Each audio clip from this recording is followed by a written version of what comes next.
दोस्तों, एक important circular issue किया गया है आपकी GSTR 3B से जुड़ा।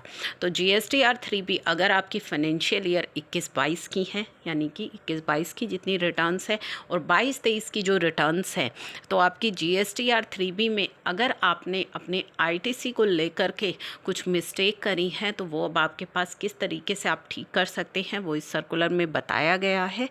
तो चलिए हम वही चीज़ें पढ़ रहे हैं। तो इस सर्कुलर में बेसिकली आपको फर्स्ट 2 पैराग्राफ में बताया गया है कि अगर आप इनकरेक्ट डिस्क्लोज़र करते हैं आपके ITC का, तो ऐसे केस में जो ट्रांसफ़र है, फ़ंड ट्रांसफ़र है, वो उसमें जो फ़ंड ट्रांसफ़र होना है स्टेट्स को, उसमें प्रॉब्लम आ सकती है। तो मेनली जो फ़ंड ट्रांसफ़र है और अपॉर्शनमेंट है कि ITC किस तरीके से डिवाइड किया जाएगा, वो बेस किस पर होता है, वो बेस्ड होता है आपकी GSTR 3B पर, यानी कि जो इन्फॉर्मेशन आप अपनी GSTR 3B में फर्निश करते हैं। देयरफॉर आपकी जो GSTR 3B है वो करेक्ट होनी चाहिए, उसका जो डाटा है, उसकी जो इन्फॉर्मेशन है वो करेक्ट होनी चाहिए।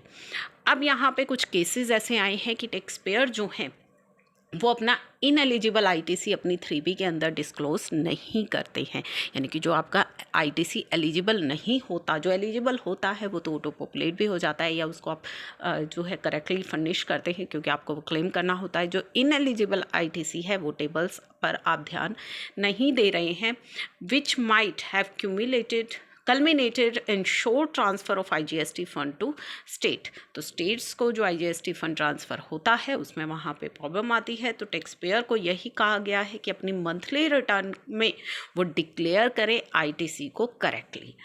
अब यहाँ पे क्या चक्कर है, जो एलिजिबल ITC है आपका वो ऑटो पॉपुलेट होता है टेबल 4 ऑफ GSTR 3B में, जिसे कि आप एडिट भी कर सकते हैं अगर वहाँ पे आपको कुछ चेंजेस करने हैं। अटेंशन की अब कहाँ पे आपको देनी है, रूल 42 और रूल 43 के बेसिस पर जो आपका ITC है जो आप रिवर्स करते हैं वो आपको कहाँ रिपोर्ट करना है, टेबल 4B के अंदर। एंड अदर रिवर्सल जो होंगे as per provision of rule 37 वो टेबल 4B2 के अंदर आपको रिपोर्ट करने हैं। आप इसका स्क्रीनशॉट भी यहाँ से ले सकते हैं, या इस सर्कुलर का लिंक मैं आपको डिस्क्रिप्शन बॉक्स में दे दूँगी ताकि आपको सभी चीज़ें अच्छे से समझ में आए। मोर ओवर जो इनएलिजिबल ITC है as per provision of section 17 subsection 5 बताता है कि इनका ITC आप क्लेम नहीं कर सकते हैं किन केसेस में, तो उसका जो ITC है वो आपको रिपोर्ट करना होता है टेबल D1। ठीक है, टेबल D2 में ब्लॉक्ड ITC आपका आएगा as per provision of section 17 subsection 4 read with rule 38, और and also include other ineligible ITC। कौन सा इनएलिजिबल, जो इनएलिजिबल ITC या गलत कोई ITC आपने प्रीवियस पीरियड में ले लिया है तो उसको भी आपको रिवर्स करना है। तो ये इनएलिजिबल ITC, ब्लॉक्ड ITC, इस तरह की जो रिपोर्टिंग है उस पर आपको ध्यान में रखना है।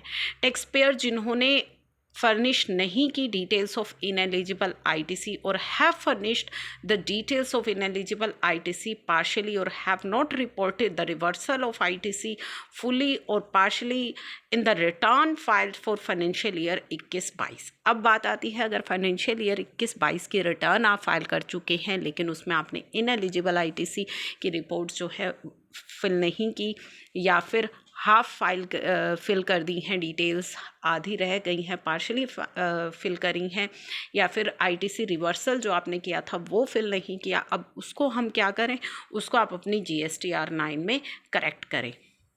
shall report it in the annual return to be filed in GSTR 9, where जो फाइनेंशियल ईयर 22-23 ऑनवर्ड्स, यानी कि 22-23 ऑनवर्ड्स अब हमें क्या करना है, अगर द डिटेल्स आपने पार्शियल डिटेल्स दी हैं या डिटेल्स रिपोर्ट नहीं की हैं तो उनका अब आपको क्या करना है, shall report in the subsequent 3B to be filed by giving negative effect in that return. तो अब आने वाली 3B में आप उसे फाइल करें ताकि उसका जो इफेक्ट है वो निल हो जाए। तो अब दोनों ही ईयर्स के लिए आपको ये चीज़ें करेक्ट करनी है, तो उसी को लेकर के ये सर्कुलर इशू किया गया है। The tax payer must ensure they follow the guidelines of circular precisely and file subsequent periodic return in 3B correctly. तो आप इस सर्कुलर की गाइडलाइंस को फॉलो करें और आगे जो आने वाली आप GSTR 3B की रिटर्न फाइल करने जा रहे हैं उनको करेक्टली फाइल करें।